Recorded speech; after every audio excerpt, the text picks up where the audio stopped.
Well, hello, vinyl community. Joe here, and for the first time in about 6 years or so, I'm going to make a video in which I show some of the things I've added to my collection recently.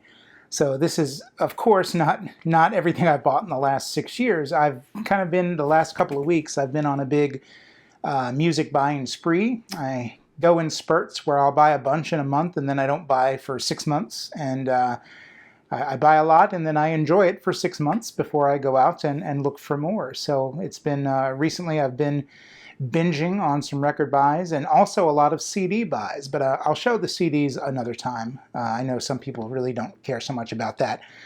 But I'm going to show off some of what I got here, and I'm going to start with two new items I bought. And I don't buy a lot of new vinyl. I really like older vinyl, older pressings, and it's not because they necessarily sound better, although sometimes they do. It's because I enjoy the historical artifact of the record. I love it when somebody has personalized their copy, or you see a individual mark, and it makes me think, what was the story of this record before it came to me? Who owned it? Why did they write that word on the cover or that phone number on the cover? Is this something? Was this a burgeoning romance or something? And for the best example of that, I think my video number 9, I think it's called The Most Interesting Album I Own. I would recommend you watch that. In fact, I'll link it up here if you haven't seen that video. It's one of my favorites. It's probably my favorite I've ever done on the channel, where I tell the story of a really interesting copy of an album I have, even though it's not at all an uncommon album. So check that out if you haven't, and then come back for these new finds. But I did buy two new items sealed, which is uncommon for me, but I do want to show them. And one is that I've wanted this album on vinyl for years, but original pressings of it go into the triple digits as often as not. And I've always wanted a copy of Forever Changes by Love, and now I've got one. So I would have loved it to have been a 1960s copy, but I think this is probably done with love, and I don't believe this is a mono pressing. I think it is stereo. Oops, sorry if I bumped the microphone.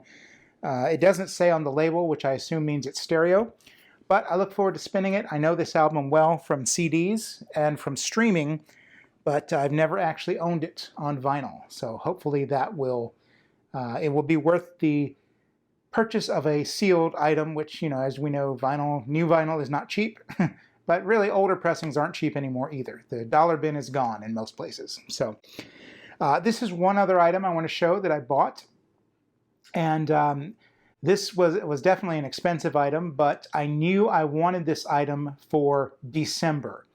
And because it's related to Christmas, I knew that probably July to August would be the best time to buy it. Before people start getting into the idea of buying their Christmas. And this is something else I've wanted for a long time, the Beatles Christmas records. Merry Christmas, the Beatles Fan Club. Happy Christmas, Beatle people. And if you're not familiar with it, it is the 7 fan club records that the Beatles sent out to their fans in the 60s.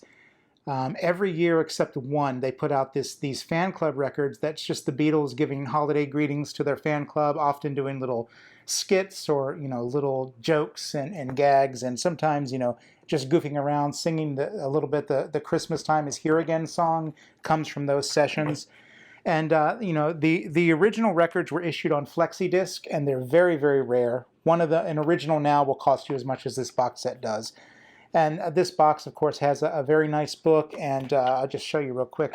The records are all individually shrink-wrapped, so I haven't opened them yet, but they do replicate the original covers, and they're all on colored vinyl, 45 RPM. So I knew I wanted that because, I have to have everything Beatles that I can find because I'm a major, major fan, like most of us are, or many of us are.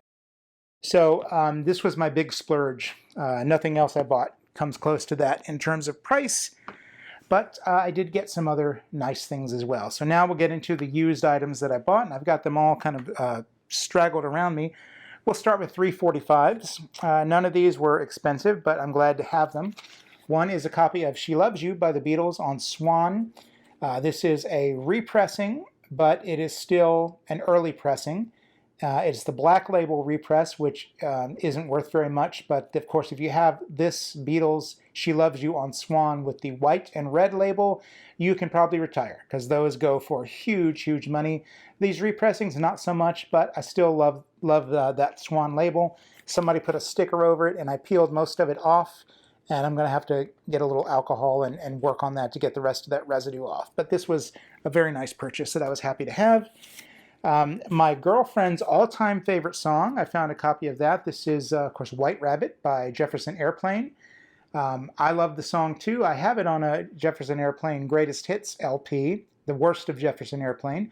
But I thought we'd pick up the 45 because she likes to listen to vinyl with me sometimes, too. And the 45 just kind of seems fun, and it costs, nothing. So, and then I picked up, because I like to pick up Phil Spector pressings when I find them on vinyl. This is Then He Kissed Me by the Crystals. Iconic song, it's been covered by a lot of people, but I just love the wall of sound that Phil Spector produced, especially on vinyl. And again, it was a couple bucks, so not going to break the bank there. Glad to have those. Moving on now, I picked up an album by one of my favorite jazz artists.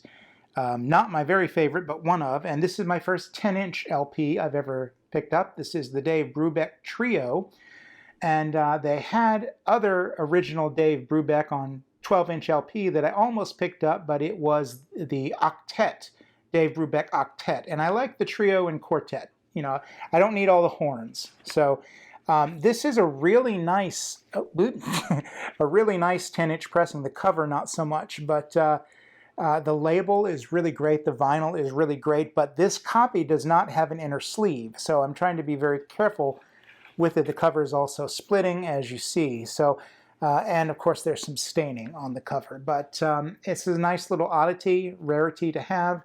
Wish I'd paid less for it, but not crazy money, but more than I would have liked to have paid. I could have bought dinner for what I paid on that, but I'm glad to have a 10-inch jazz LP. I just got to figure out inner sleeves. Do they sell 10-inch inner sleeves? I guess they probably do, but I've never had to shop for them. I just buy 7 and 12-inch. All right, moving along, and again, these are in no order, the rest of these. Here is the Billie Holiday, the Billie Holiday Story Volume 1. This is a 2 LP set.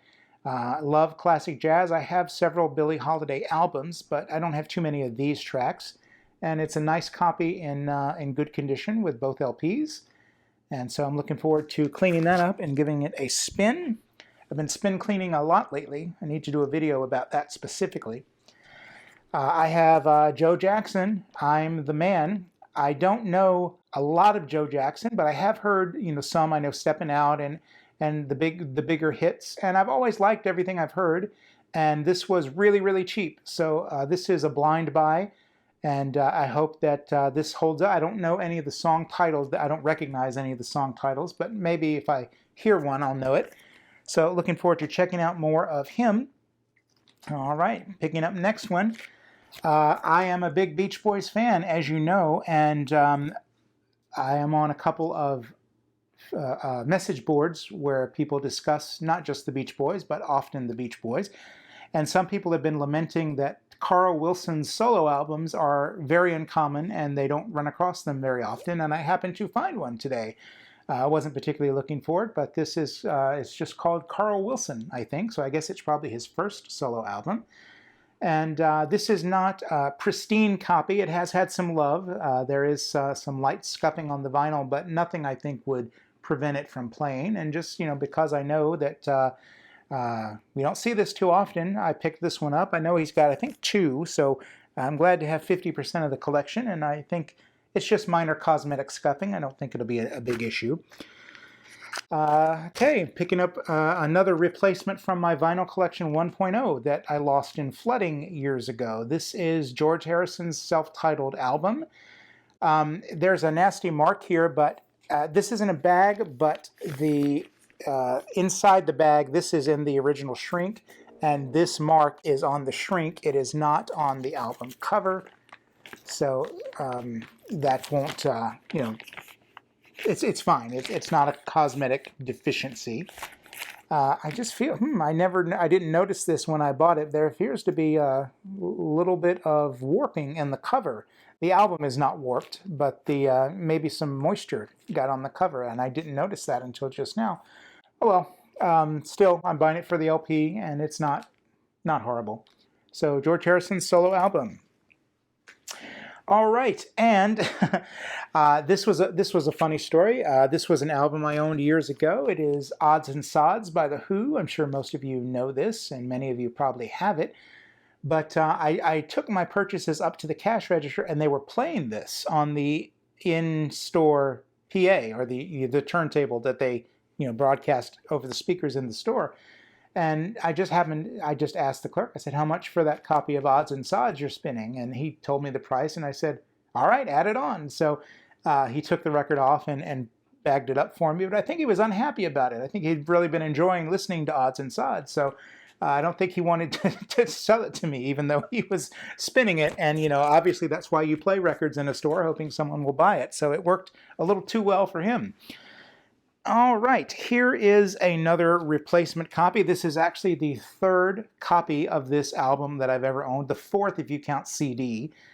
So this is my very favorite live album of all time, and it's not Frampton Comes Alive or any of the ones that might immediately come to mind. This is Greatest Stories Live by Harry Chapin. And I love songwriters that tell stories through music. And few people did it better than Harry Chapin. Maybe Jim Croce is in that league. Bob Dylan might be in that league, at least some of his albums. But this is a double album. I love it. I can't get enough of it. And I had a very nice copy of this in my old collection. And I lost that collection, of course, when I mentioned in flooding. And I lost this album. I found it at a yard sale on CD. So I bought it there, but they dropped 2 songs off the CD to fit the 2 LPs on one CD. So, the CD was fine, but I was always missing those 2 songs that they dropped. And then a few months ago, I found this again, like in the $2 bin at a used record store. And I looked at the vinyl, and it was pretty bad. It was, pretty scuffy. It was pretty scratchy, but it looked playable. And I took it home, and I really didn't like how it sounded because the scratches were very audible, and I was very unhappy. So today I found another copy of it for about the same price I paid the last copy, except this one is great, and I actually did already listen to it, and it sounds great. So I can get rid of that scratchy copy now, and the CD, which actually I got rid of the CD a long time ago. So glad to have this again. Not a rare record at all, but one I really enjoy, and I've probably heard it several dozen times over the years. Never get tired of it. All right. This is an album that I picked up really just because, again, I'm a Beach Boys fan, and everything I read about the Beach Boys talks about how they were influenced by Jan and Dean and were actually friends with them. And I, of course, know who they are, and I've heard little bits here and there, and I think Dean was even on the Beach Boys Party album as one of the backup singers. So I know some of their stuff, and I just thought, well, let me check out a little bit of a rabbit hole and just see if I like, one of the other artists that were in that kind of early surfing genre or that kind of harmony singing. So I don't know, this it's mostly covers of well-known songs. I guess, most folk music is covers, right? But they're doing like Yesterday by the Beatles and Hang On Sloopy and Turn, Turn, Turn, and a lot of stuff that's very well known. So I'll give it a spin, and if I don't like it, I don't like it, and maybe I will. I hope so. I always hope I'll like something. All right, this is, picked up 2. This is another repurchase, an album that I have, The Byrds' Greatest Hits, not at all a rare record.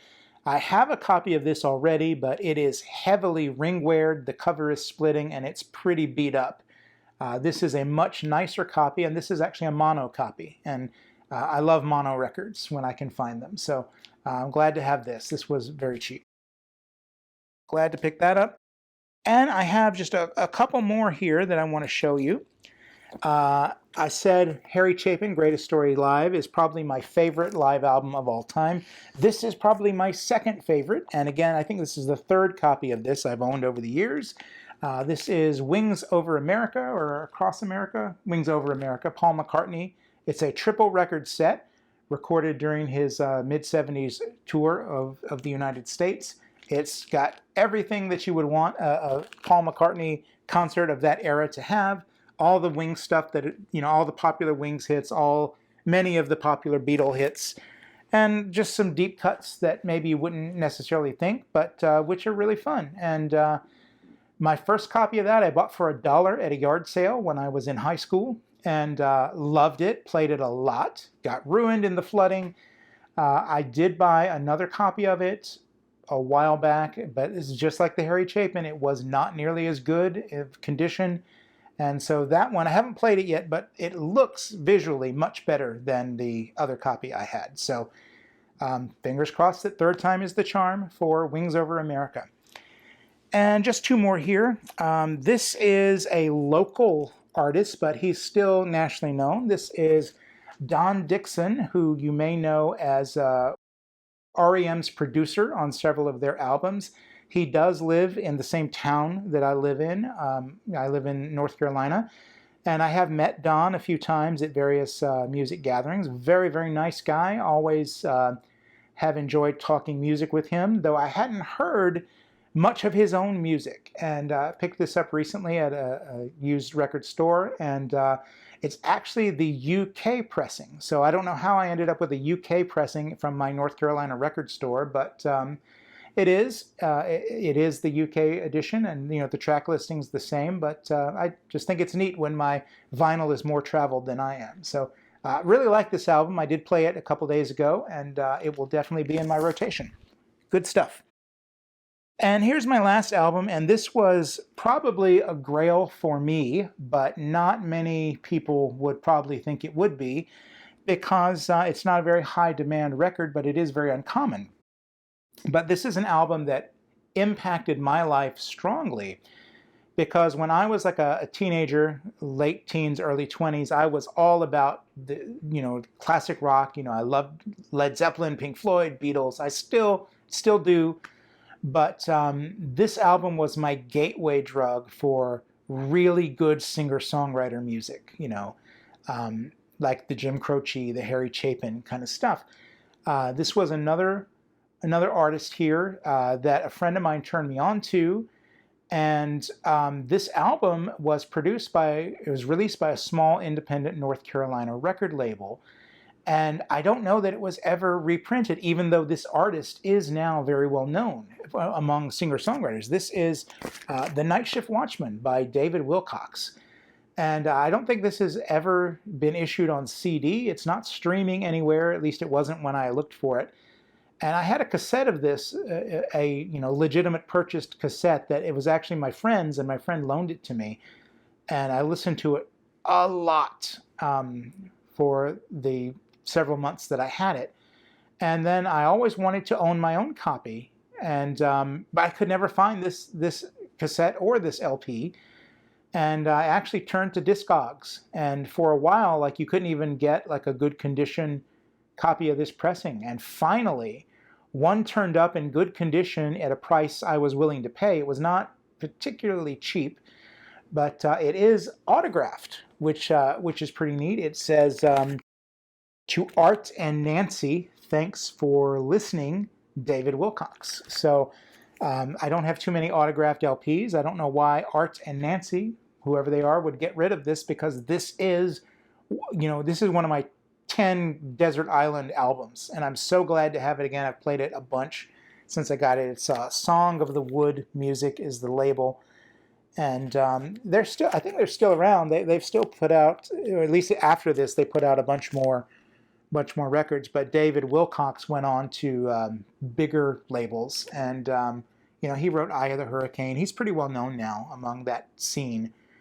But this album, I think, is just one of the great singer-songwriter records, and if you've never heard it, I would recommend checking it out if you can find it. I looked for it for a long, long time, and hopefully, I haven't checked to see if it's back in print on CD or streaming, but I looked for it for a long time, couldn't find it streaming, couldn't find it on CD. So finally, I have it again, and it's a wonderful sounding pressing. So that is going to be everything I have to show for today. It's not, that doesn't include a lot of my CD purchases, but we'll talk about those another time. But thanks as always for listening. Please go ahead and like and subscribe. It really does help the channel out, and I'm trying to reach new members of the vinyl community. So thanks so much, VC. Have a great day, and I'll talk to you soon. Bye.